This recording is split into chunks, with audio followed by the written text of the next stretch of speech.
Did you know that a single thread of silk, a commodity we often take for granted, was once worth its weight in gold? That's right, this delicate thread not just draped the royals but also spun the wheel of the world economy. The Silk Road was a network of trade routes that stretched over 4,000 miles connecting the East and West. It was like the ancient world's version of internet. It was a massive information superhighway, except instead of data, it was goods, ideas, and cultures that were being exchanged. And today, we're talking about just that. What was the Silk Road? Now, when we think about the Silk Road, we often picture caravan laden with luxurious silk traveling across desolate deserts. And while silk was indeed a major commodity, it was far from the only one. It was like the Amazon of its time, dealing in everything from spices to precious stones, from ivory to exotic animals, and from gold to, believe it or not, rhubarb.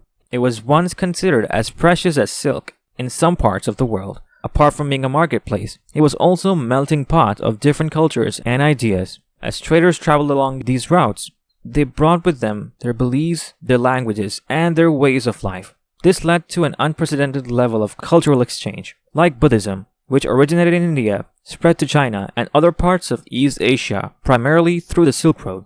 The Silk Road also facilitated the spread of knowledge and technology.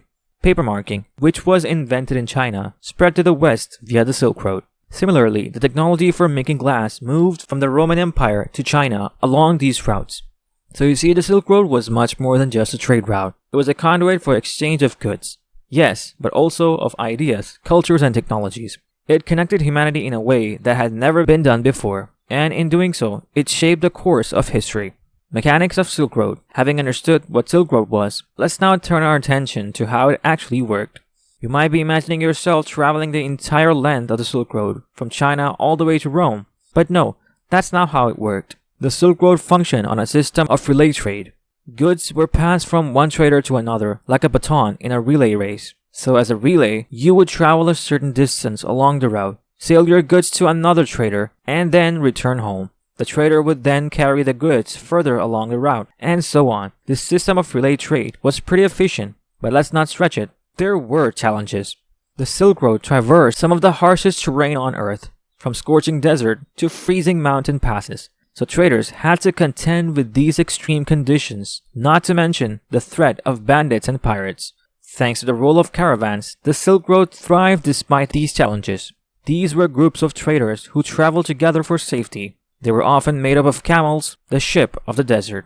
These hardy creatures could withstand the harsh desert conditions and carry heavy loads, making them the ideal mode of transportation. Typically, a caravan could consist of up to 1,000 camels, each carrying as much as 500 pounds of goods. Apart from camels, there were horses, mules, and even yaks were used, depending on the terrain. These animals were often fitted with special saddles to carry the good. These saddles, known as pack saddles, were designed to distribute the weight evenly, preventing injuries to the animal. Now leading these caravans were the nomads. They were the ones who knew the routes and safe passages, the oases, and the dangerous terrains. They were the guides, the protector, and the traders. Nomads lived a life on the move, herding their animals from pasture to pasture. This lifestyle made them experts in travel and survival. They kind of knew how to navigate deserts, the high mountain passes, and the endless steeps. And they used this knowledge to guide caravans along the Silk Road. You can say the journey was slow and arduous. A caravan could cover about 20 to 25 miles a day, meaning a journey from China to Rome could take up to 2 years, but the promise of profit made it worth the risk. Architects.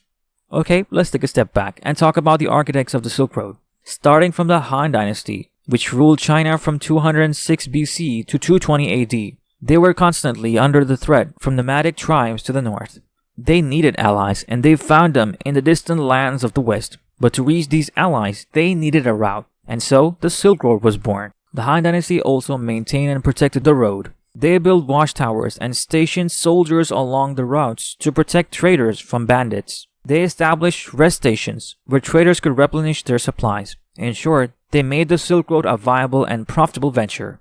Along important trade routes was Royal Road, stretching over 1,500 miles. It connected the city of Susa, near the Persian Gulf, to the Aegean Sea. It was the longest road to the ancient world, and it played a crucial role in facilitating trade and communication within the Persian Empire. The Royal Road was also a symbol of Persian Empire's might and sophistication. The road was well maintained, with regular stations providing food, shelter, and fresh horses for the king's messengers. It's said that a message could travel the length of the road in just a week, a remarkable feat for the time. Marco Polo. Among the many travelers on the Silk Road, there was one single one whose journey along these ancient routes forever changed the world. His name was Marco Polo, a Venetian merchant, explorer, and a writer who traveled along the Silk Road in the 13th century. His journey, which lasted a staggering 24 years, took him from Venice all the way to the court of Kublai Khan in China. Marco Polo was one of the first Westerners to travel the Silk Road to China and return to tell the tale. His account of his travel, compiled in The Travels of Marco Polo, introduced Europeans to Central Asia and China, eventually sparking curiosity and, you can say, inspiring others. You might be surprised to know that it was not just distance that made Marco Polo's journey so remarkable, but the depth of his observations. He didn't just pass through the lands he visited, he literally immersed himself in their cultures. He learned several Asian languages, adopted local customs, and even served as a government official in the court of Kublai Khan. Marco Polo's detailed accounts of his travels provide a fascinating and very exciting glimpse into the cultures and societies of the East during the 13th century. He wrote about the wealth and grandeur of the Chinese civilization, the custom and traditions of the people, and the exotic goods and technologies that were unknown in the West. Marco Polo marveled at the use of paper money in China, a concept that was unheard of in Europe at the time. He wrote about the efficient postal system and Grand Canal system, the production of porcelain, and the use of coal for heating and cooking. These accounts challenged the Europeans' perception of the East as backwards and uncivilized land, painting instead a picture of sophisticated and advanced civilization. Economic impact. Apart from being a trade route, the Silk Road was an economic lifestyle for many countries.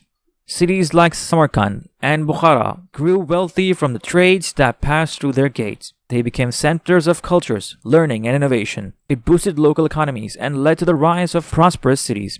To give you an idea, during the height of Silk Road, the city of Palmyra's income was estimated to be around 10,000 pounds of gold annually. An interesting fact here is that during the same time, a pound of silk was worth more than a pound of gold in Rome. I mean, wow.